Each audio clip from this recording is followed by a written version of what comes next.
All right. Cool. Well, just to keep things flowing, I'm going to hop over and share my screen and share a quick presentation. As I was noting, I'm going to, as usual, I'm going to do my best to just do sort of a brisk walkthrough what's happening this week in Regen Network on the blockchain side, on the application layer and science side, and in the upcoming test nets. Do that pretty quick, and then we'll move into sort of open forum for questions, answers, comments, etc. So welcome to the Regen Network Community Dev Update for March 4th. So this week in Regen Network is out on Twitter. So you can follow Adriana at Kalpatech for these updates. She's doing an amazing job at just collating everything that's happening, taking from these calls, the developer validator channel and some internal Slack channels. And we're really excited about that, just to kind of keep pumping news and linkages to how to get involved out to the community. As I was noting on this call, we're going to get a little bit of insight into the technical roadmap and where we're at with the Regen Ledger blockchain, update on CosmWasm and the upcoming testnet, and a glimpse into where we're at with the credit registry application that's being built.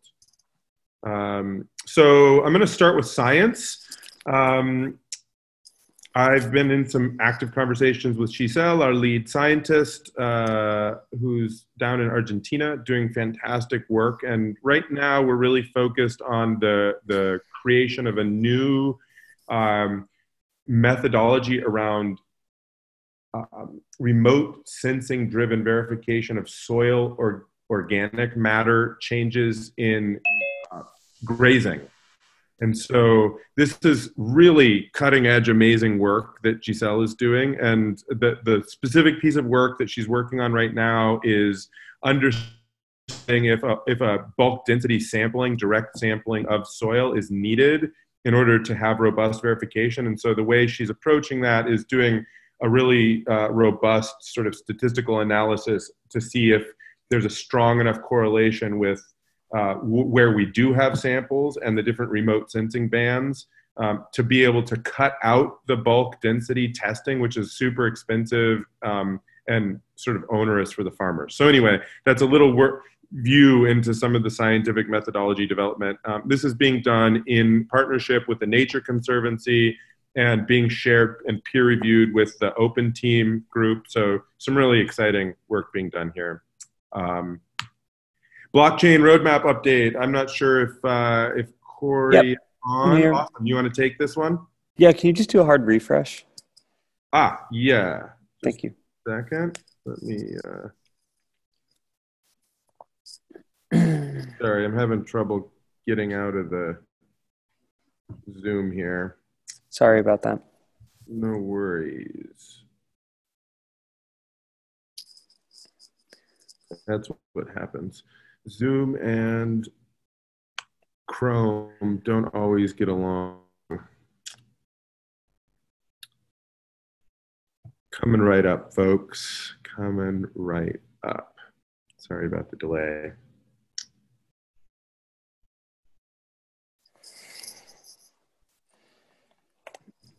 Okay. Great. Thanks. All right, Corey, take it away. Yep. So, hey, Corey, product manager for the blockchain side of things. We have just started internally. So we've got a bunch of different devs that we work with on the blockchain stack, some internal, some contract, and we're trying to get our processes a bit more in line with how the registry team is doing things, and have started our own kind of sprint cycles that we're tracking a bit more aggressively here. So the current one is called Spree. We're naming them after rivers. That started last week on Monday and will be ending this Friday, the current sprint cycle. On the Cosmos SDK side, we finally got a long-awaiting PR merged on multi-store upgrades.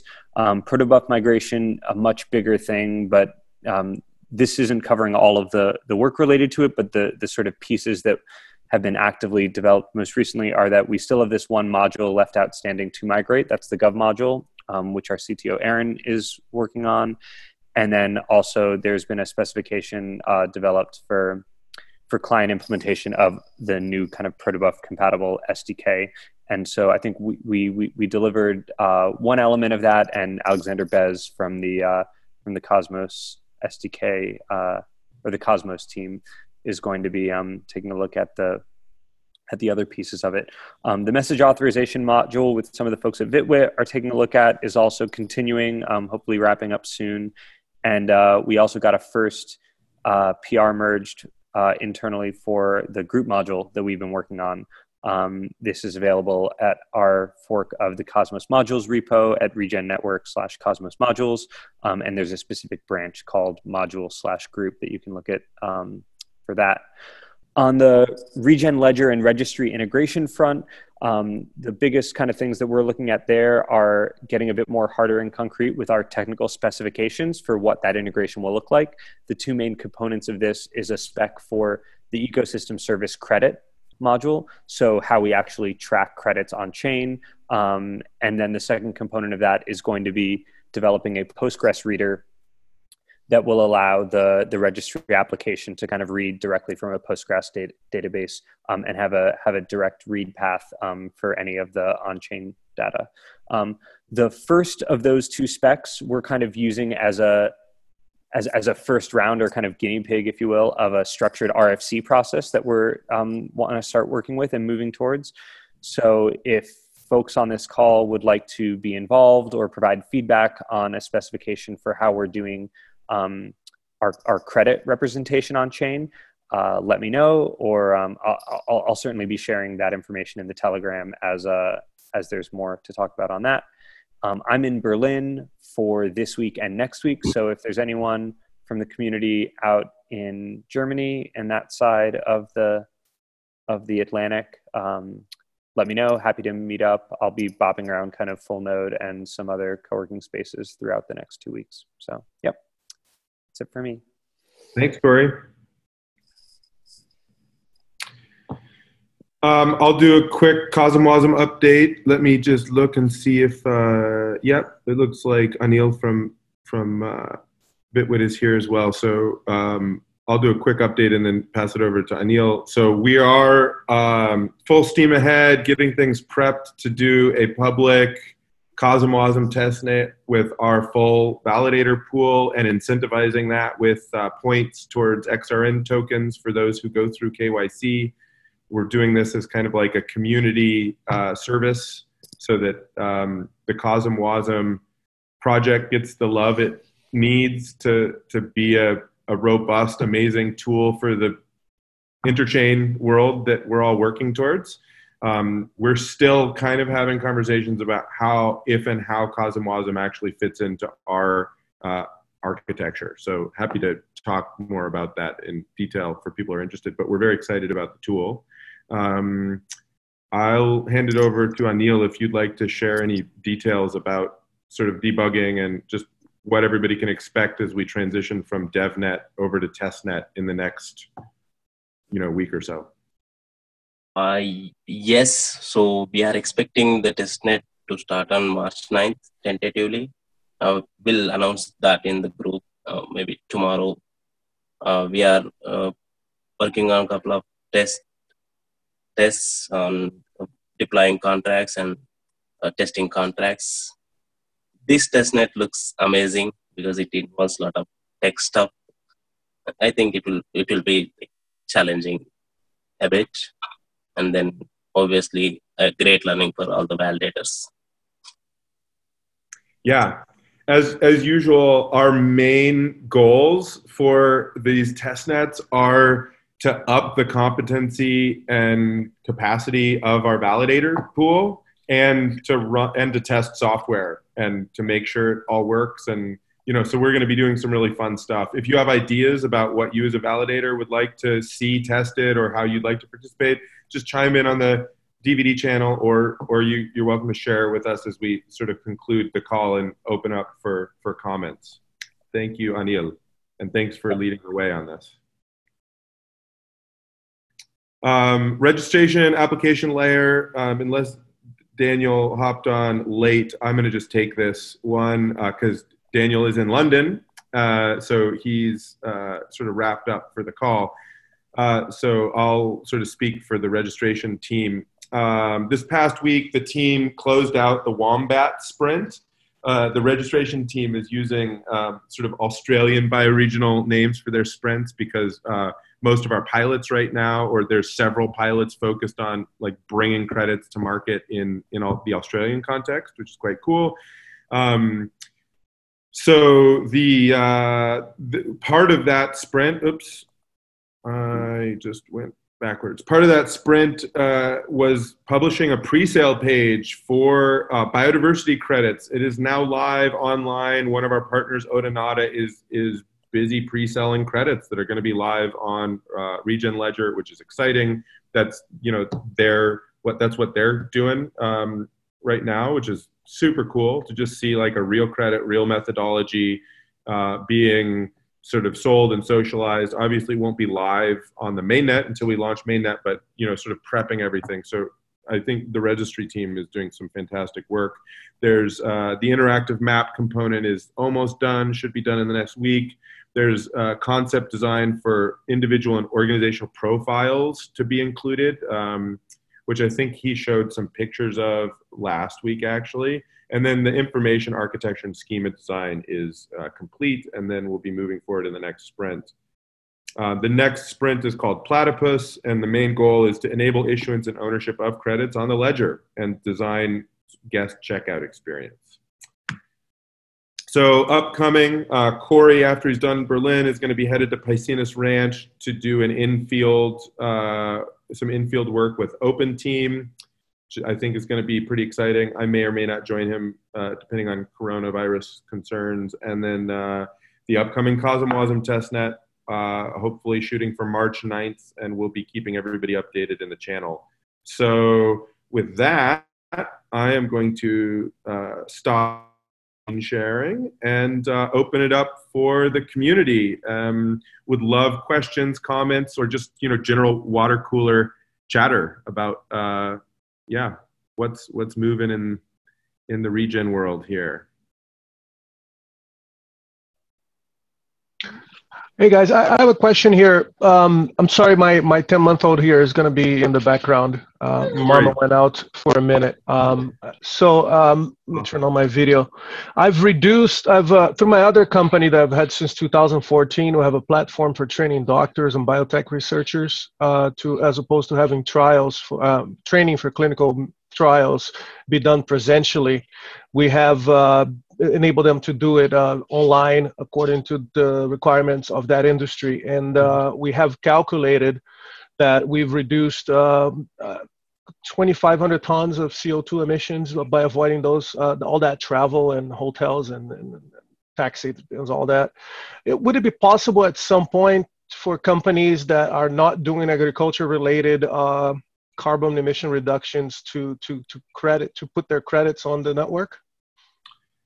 That's a great question. I mean, we have that conversation often. I mean, I think there's sort of two layers.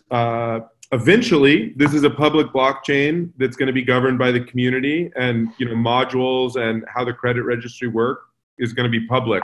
And so from that perspective, yeah. On the other hand, we sort of think in terms of network architecture and methodology development, that it likely makes sense from our perspective to more have a twin zone that focuses on emissions reduction and methodology development around energy efficiency and sort of those other sectors, so that the community can focus on the rigor around land use and agriculture, which is sort of a whole own thing. So there's nothing really blocking that from taking place other than maybe pragmatic concerns and community will, and we'll sort of see how it develops. As far as our development cycle, we're going to need to stay focused on ag and land use just due to limited bandwidth. Just want to highlight that there's a big opportunity there because getting carbon credits, it's something that requires a lot of lawyers and connections and a lot of work for small firms such as ours and a lot of other small firms that have been able to somehow produce an emission reduction, for them to capitalize those carbon credits or even donate them, it's nearly impossible. So we calculated all of this. Last time we calculated was 2 years ago, and it was, like I said, over 2,500 tons. And there's no way for us to even account for that, much less, obtain those credits. So just wanted to keep that in mind. Cool. We'll flag that. I mean, it's a cool opportunity, and thanks for tracking that. And, maybe we can do something that sort of serves that as a community so that we lower the barrier to people doing good accounting and having a good market to incentivize those sorts of reductions. Great. Thanks. Great question. Thank you.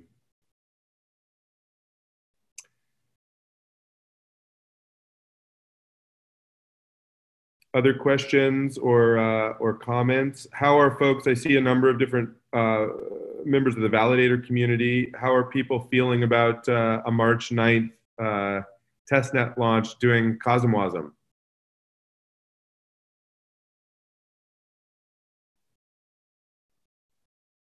It's right after 8th of March, which is like a holiday. Mm-hmm. But I think we'll manage. Don't see a problem in that with the date. Guide will be out. Sorry, you broke up for me. I think it might have been my internet. What was? I was asking, when do you think the guide will be out for a testnet? I mean, as soon as possible. We're sort of actively working on, the incentive structure and, the to-dos and everything like that. And we won't launch, like, if we don't get it out before the end of this week with all the details and the GenTX date and all that stuff, the testnet will just move a couple of days. So there's a couple dependencies with, some debugging and other things. So it looks like we'll be able to kind of pump all that out in the next day, 2 days, and have that available for everybody. But if that moves, we'll keep you all updated. And then, the testnet will launch like on Wednesday or Thursday or something of next week. Was the module tested?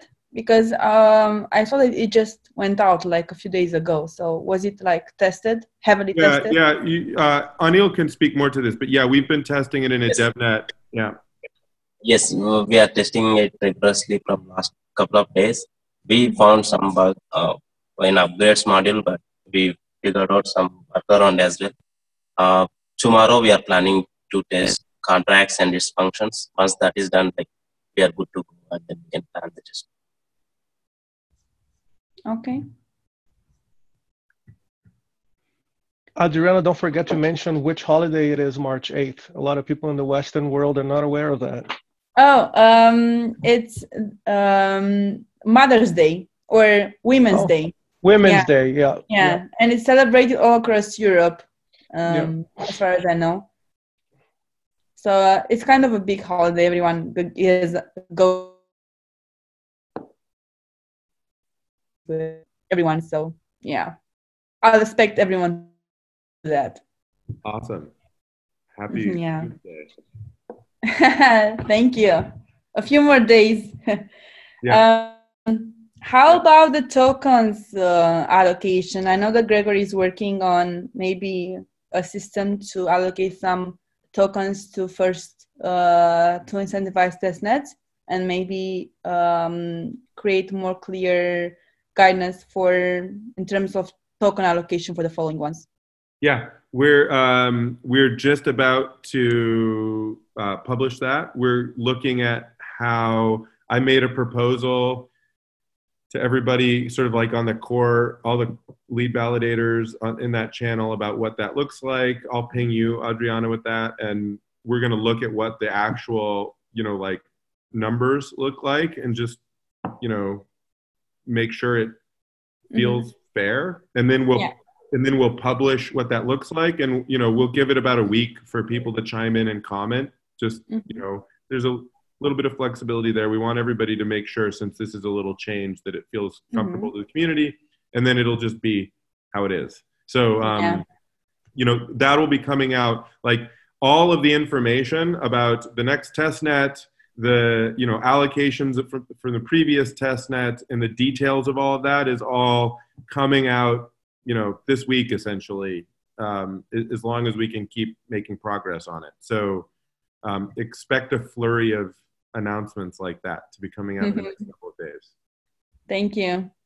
Have you noticed that the 4 leaders at the last region test nets were Romanians, all 4, the first 4 positions? I didn't notice. That's amazing. I didn't know. Yeah, the first 4 positions are companies, validators operating in Romania. Did you should tweet that. That's amazing. The Romanian crypto mafia strikes again. Yeah, tracking first 4 positions in region testnet. Yeah, and I was like a bit bummed because I was like a fraction away from first position, but Liviu is a friend of mine, so easy to stake. So I had no problem sharing the first position with him. Yeah, so it's okay. Awesome. Yeah, it was fun. It was cool to see that, and I hope that we can kind of keep the friendly camaraderie competition going, because it's awesome to just like be transparent about the performance in that way, and for everybody to get to learn together. I'm really excited about how the test nets are going. I don't know how other people are feeling, but it's felt really good from my perspective. I think it was like very, very nicely documented, and everyone working on the results made this amazing job, and the results are like very clean and very comprehensive. So there is no room for error here, and this matters a lot in transparency and accuracy. So yeah, really good job. Thank you. Yeah.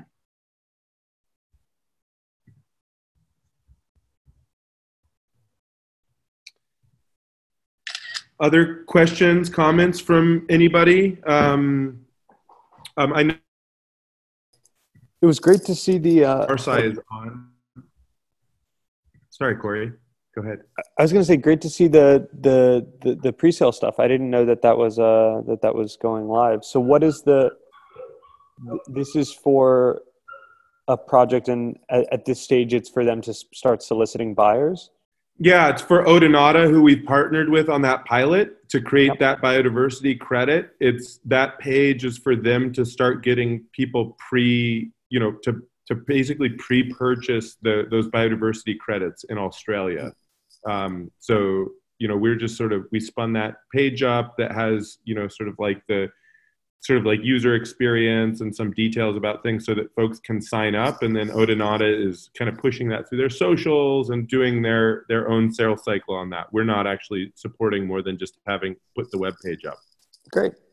And I'm hopeful that we're going to start doing that more as more of the credits start to mature to the place where we feel comfortable sharing them with the world, with our partners, that we'll start to see these little pre-sales of different credit types start to take place, where the communities can essentially start pre-purchasing carbon offsets or biodiversity offsets or different things, and we'll sort of be keeping track of that. And then at Genesis, those credits will be live on the blockchain and trading.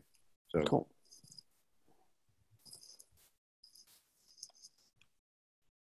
I was just going to call out Will from our side and see. I'm just curious how it was. I know this was your first go around with spinning up a blockchain validator coming from the open team context, and how is the testnet for you? Yeah, it was a great experience. It was neat to be part of it. I'm glad I was, and I need to allocate a little bit more time to it and want to learn more about the project. But it was good. That was something I was curious about, if the next go round, if there'll be a more, I had talked to you about having a place to look for news that wasn't just the DVD channel, just because things can get a little bit buried. I mean, I know there's the pinned thing at the top, but yeah. So there's a channel. I'll put a link into the DVD channel. There's a Okay. channel that's just Signal. It's like anytime there's an update that is specific to an upgrade or documentation, we always put it in the dev channel, which there's no conversation. It's just we're just pushing information there. Awesome. Yeah. That would be perfect, just so I could, be clear on things. But yeah, and I need to. So the COSM WASM, is that bringing like WASM contracts to? I'm not up on what's going on in the space. Yeah, exactly. Yeah, so it's a smart contracting platform using WebAssembly. That's really cool. It's basically like Ethereum 2.0 already out and live, and we're just about to test it. So it's kind of exciting from like the geeky sort of like. Yeah, no, that's really cool. I would love to try out writing a simple contract for it. Or yeah, like so there's going to be I think we'll have a couple of like in the test net, like executing contracts, etc., is going to be part of the incentive scheme. So it should be fun to play around with. Yeah, I can definitely. do some documentation on that stuff too, Will. Okay, thanks, Corey. What's I the would best appreciate way that. to shoot that to you? You can shoot it to will@r-sci.net, or I have your email from when we talked previously. I'll shoot you an email. Cool, great. And if you want to actually, Corey, just like drop some of that stuff in the DVD channel, I bet other people are going to be interested in reviewing Cool. it. Will That do. may or may not be on the call, etc. Sounds good. Hello, this is Jan. I would actually be interested. I just joined the Telegram dev channel, so if you drop it there, I can find it. Would definitely be interested in some of that stuff. Maybe I can use the quick minute here to introduce myself. I come from a company called Monex, who used to employ years ago Ethan Bookman, who is now or was with Jay and Zaki leading Tendermint and Cosmos. So that's how I kind of stumbled upon you guys. And I don't know if you're aware, there's a 2-3 week old initiative in Hyperledger, the Linux Foundation's blockchain group, called the Climate Action Special Interest Group. Yeah, we're close to Martine, who's sitting on the chair of. Okay, great. Board of that. So we've been tracking. We're not really sure how we should be involved since we're not Hyperledger. Right. But no, I agree. So, but I thought about at some point, for example, I'm joining the bi-weekly meetings there, and they were looking for interesting projects to present, to get an overview of where's blockchain technology and climate-related stuff working together. So you were actually one of the projects that I thought about. I just wanted to come here and say hi. This is the first time I'm joining here. I like what you're doing. I think your selection of technology is pretty spot on. Not sure, I don't have a specific question right now, but outside of the technical development, where do you see that you need help or would like to have people contribute? Fantastic question. I mean, I think there's a couple of different places that we would love support and contributions. So in terms of business development, the most important place for us that we're focusing over the next couple of months is on maturing the buyer side of the marketplace.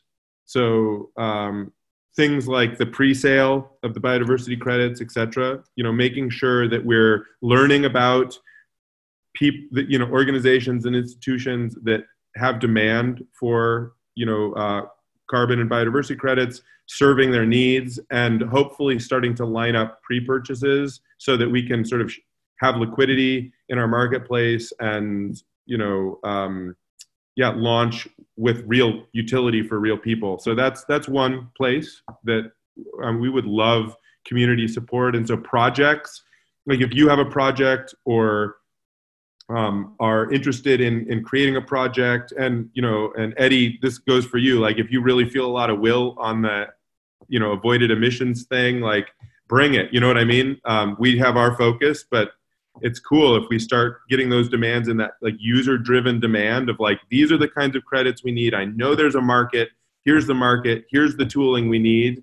So that's one. And as Corey mentioned, we're actually doing this RFC process around our credit registry system. So people, if you want to engage and be like, well, what I know about the market leads me to believe that this isn't going to work or this is going to work great, we would love that feedback. So that sort of engagement would be super, super valuable. How easy would it be to port the Australian model to Brazil, for example? I'm actually originally from Brazil. I live in the US, but it should be, a lot of these methodologies should be portable. We're actually doing, depending on like the grazing methodology, for instance, we actually are already correlating it to South American context. So that's interesting. There are other pilots. So happy to dig in if there's opportunities there to sort of like flag a pipeline of credit development for a specific group of people that know they need it. Like, let's do that. That's fantastic. Please send me some tools to look in and documents to look into. I'll see what I can do to see if we can get this pushed into Brazil, being the largest country in South America. That would be huge. There's a lot of monoculture there, a lot of industrial agriculture there, and the current let's say environment is not very conducive to implementing something like this, because as we know, the president there is no friend of the environment. But I'm sure there are a couple, maybe not the largest, but a couple of industrial farming operations there that would be willing or inclined to look into this, and even if just to get some greenwashing, to them. I don't care if that's their motivation for it, as long as they get it done, As long as it does, as long as there's integrity in the outcome. Yeah, whose motivations are less important. I agree. So, well, I actually just want to, Christian, do you mind doing a brief post in the DVD channel about just like a status update on what's happening in Brazil with the Nature Conservancy and I would also like to be more familiarized on how easy it is to circumvent or produce fake data. I mean, knowing Brazilian businesses, I would not be surprised if they do this to get the reputation boost and maybe even get some credits here and there, but they're not actually following through with what they're doing. How easy is it to game the system? Yeah, well, so that's a whole conversation about the process of oracleization, of verification, of sort of like the generation of a scientifically robust credit. And I think we need to do a little bit better job really articulating that. It's, there's a couple of, I would just like as an overhead, the name of the game with robust verification using sort of cryptographic networks to create the appropriate level of transparency is what I call intersubjective verification methodology. And what does that mean? That means that the more points of corroboration. And so there's like two things. One is you rate the data and the model. So you're clear about the data, where it came from, and the model. And you always tag that, and that's always included in the blockchain. And then there's a process to be able to rate the data source for risk and the model for risk. And then you layer different attestations onto each other. So the more different corroborating attestations there are, the higher the certainty that credit is robust. Is there room for providing some independent monitors paid by the profits of the network to go in there and verify this? Because if there's a chain of verification, if they can verify a couple of those points, that would be reliable enough. Essentially a core part of our market is actually a marketplace for verifiers and auditors, meaning every credit class can include an independent audit by a registered party as as part of the criteria for issuance. But also, if people would like to be issuing and trading credits that don't have a third-party audit, there's just going to be a higher risk associated with that credit, if that makes sense. And what kind of verification is required for a person to become a monitor? Because I coming from Brazil again, I will tell you, like, you can have an independent monitor go in there, and that guy's getting $1,000 a month to do his job. The owner of the farm will pay him $5,000 a month to give him a good rating. Well, that's the way the system currently works. If you do that in our system, you'll not end up making very much money because there's full accountability, which doesn't currently exist. Okay. So anyway, let's keep this conversation going. I think it's a fantastic one. It's important, and we can then articulate how we're coming. I did recently, in the public channel, I did a long series of posts about this, if you go back a week or so. Bye, Christian. Can we hear? Thanks, can everybody. We hear from Nature Conservancy in Brazil? I think he was going to mention something about that. Well, I can't say too much about it besides the fact that we're communicating with them about a Payments for Ecosystem Services project. At this point, it's they're still working on specs for that and talking to a number of different organizations. I think, from my perspective, what it is that we're building meets their needs to a high degree of quality, and I doubt that there's many others that are doing something that can meet it at the level that they're talking about. The fact that we already are partnered with the Nature Conservancy on other projects and were incubated by them last year, I think gives us a foot up in all of that.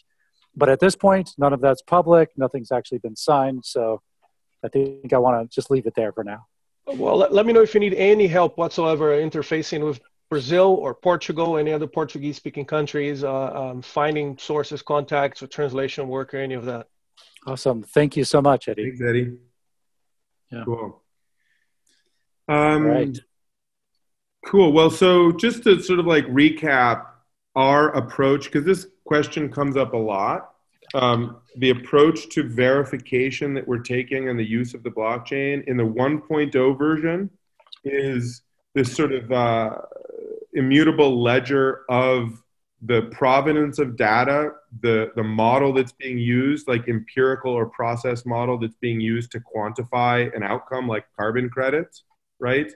And then the ability to set credit thresholds for the audits in order to actually be issued. And we're building the tools to make all of that possible. And we're building the tools to make cryptographic signatures native in applications like RSI, like Will as a representative from RSI and other things to so then 2.0 is we're working towards a much more robust, essentially decentralized Oracle network where you have sort of trusted computing systems, you have trustless sensors with trusted execution environments operating, and decentralized identity, and sort of like this much more robust system in which we can use game theory and incentive structures to totally transform the way markets work.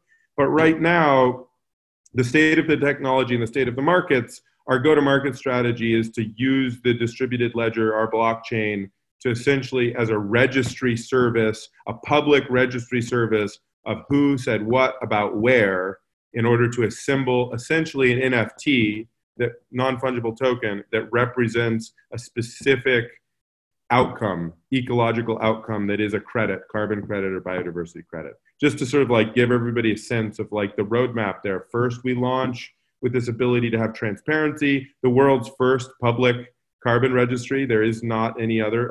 Many of the other people are using things like Hyperledger and other things, which doesn't actually give you a public registry or an inter-blockchain operability approach. So there's that sort of differentiation. And then based on the public nature of the blockchain and the tooling we're building and the ease that we're trying to accomplish. And then later we mature into this much more robust, sort of fully decentralized verification network that I think is like the vision, right? But it's going to take a few years to get there.